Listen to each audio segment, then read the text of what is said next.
Hi, my name is Amir Kashani. I'll be presenting Amazon Simple Workflow Service, and in this demo we will see how this service works. Problem: lack of take advantage of the cloud and multiple on-prem machines to execute various pieces of my business logic steps so I can scale and execute my application better. But basically, I want to run my code on multiple machines, different pieces of my code on multiple machines, so I can take advantage of computing powers of many. Some of these steps might be dependent or independent of each other, but I don't want to worry about that. I want to concentrate more on the business logic and let some other system handle the state of my flow and how it scales. So what is the simple workflow? Simple workflow coordinates the work of various application logics utilizing multiple compute resources. SWF makes distributed computing easy so applications can scale better while taking advantage of the cloud. Some benefits: it can help with asynchronous and distributed processing, speed up execution of your code because you're distributing work across multiple compute resources. Scale with parallel processing. You can decouple the code. You have one process that's keeping track of what's going on and another actually doing the work. Some use cases: image processing, large image processing, where you need a lot of computing power, so you can distribute the work across multiple systems. Reservation systems, file processing, and periodic workflows. Some key definitions that we need to understand. Activity could be seen as a milestone during a process flow. From programming concepts, an activity could be when we call a system to get available seats, or when you actually book a seat. So those all could be activities, independent activities. Each of these activities gets registered with the simple workflow as an activity type. Workflow at the basic level is a set of activities with the logic to complete a process is called a workflow. So a workflow makes up these activities. An activity task is a single execution of an activity. So each activity that gets registered with Amazon Simple Workflow, once it gets executed, is through an activity task. These tasks can be distributed across various computers: cloud, on-prem. Activity worker is basically a program that actually performs the task and sends back the results. This also can be distributed across various compute resources. Amazon SWF service is a central hub that coordinates between decider, activity worker, and other entities. So all these different codes executing at different compute resources talk to the Amazon Simple Workflow service to see where everything's at. And polling is a process by which activity workers and deciders get the information from the SWF service. So they poll SWF to see if they need to do something, and SWF communicates with them through polling mechanism. History is kept for all the workflows, so you can see when workflow was executed, when it ended, and how it progressed, including events. Amazon provides an AWS flow framework for Java, so you can write Java code to create workers create deciders, execute your activities. Some features of the API is a sequential code. You can do remote execution, so code runs on remote machines. You can schedule tasks, do pollings, etc.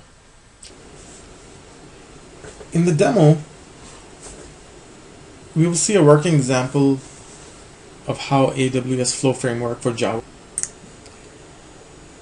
You can sign up for the Simple Workflow account at Amazon Simple Workflow Service at the URL displayed here. Once you're signed up and you're in your Simple Workflow Service dashboard, you will see a screen like this. You can scroll down and click Create a New Domain. All workflows run within a domain.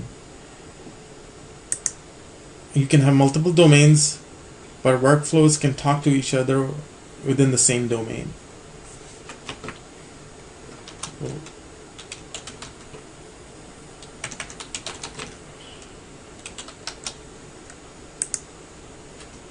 Create a domain. Once a domain is created, you come back to your dashboard. Make sure you select your newly created domain to see what it looks like. So I've created, so I have activity classes, I have workflow classes, I have a main, a worker. Our activity interface has 4 methods: get seat, get available seats, book seat, and say, which is just a result. An implementation of that interface is basically, what are the available seats, if it's, book the seat, and the result.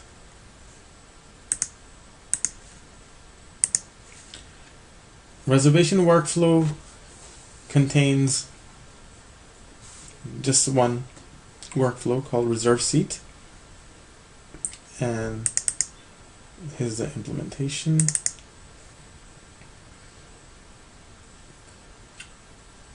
Basically calls those 4 activities, and each activity is dependent on the one before.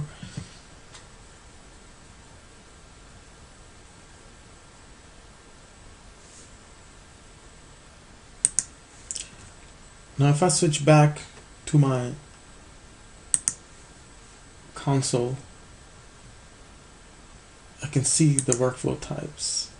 So here's my workflow type registered with Simple Workflow, reserve seats, and if I go to activity types, I also see those 4 activities that we saw in Eclipse: book seat, get available seats, get seat ID, and say. Now I'm back in Eclipse. I'm going to run the reservation workflow, and again, this worker could be run on multiple machines in the cloud or your local system. I'm gonna go ahead and run it. This worker gets started. In the meantime, I'm gonna switch quickly to the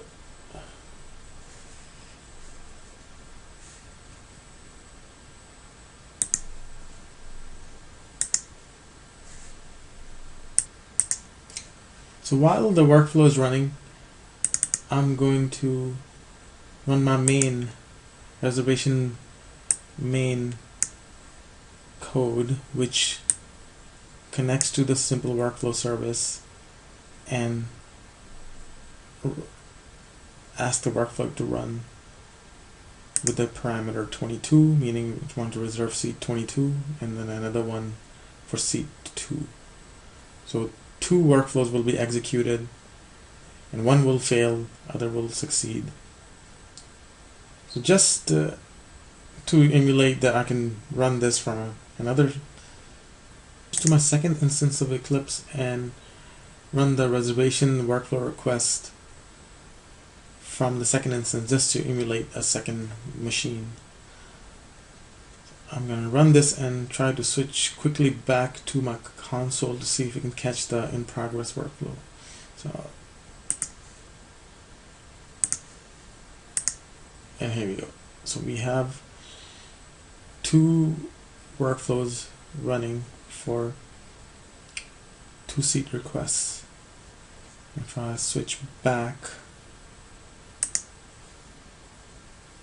and go to my first instance of Eclipse, I have 2 messages saying booking was successful and 1 booking failed, showing that the code ran and the workflow coordinated the work between the worker and the activities. Similarly, I can run the worker on multiple machines, so that way we can scale the execution. So I can run another worker process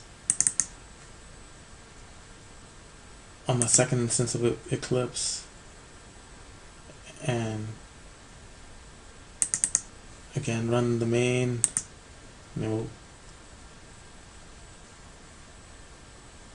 So 1 seat reservation went on this console, and the second seat reservation went in the first console.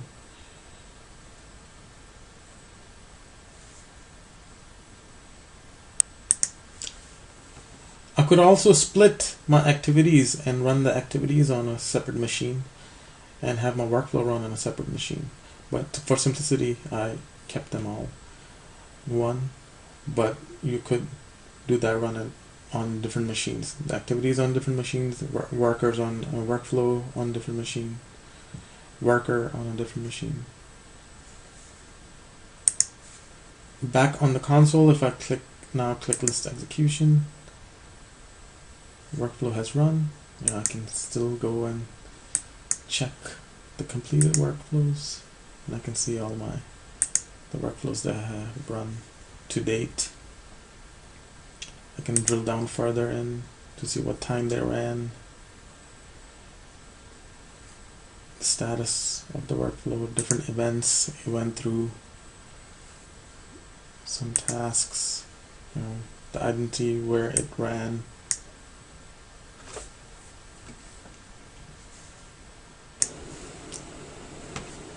Couple important things to remember while running this code is make sure in your Windows preferences and your Java runtime environment you are using the aspect-j viewer as a default VM argument, and that aspect-j viewer has to correspond to your AWS Java SDK version. Another is to make sure your project properties are allowing annotations. So annotation processing is checked, and when you check it, there will be a dot here, so you make sure you remove it so you can see the app generated folder to see what when the project gets compiled, it generates some files here. So just make sure you have that enabled to inspect what's getting generated by the compiler.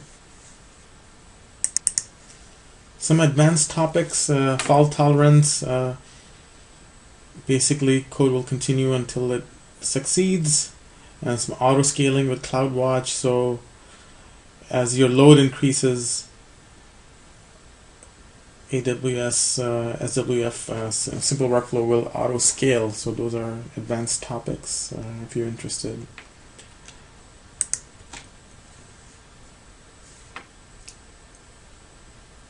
Some of the lessons learned is the official documentation has errors, so use multiple resources if you need to. I spend a lot of time looking at faulty document at Amazon site, and my code wasn't working, so make sure you use YouTube, different resources to augment your learning.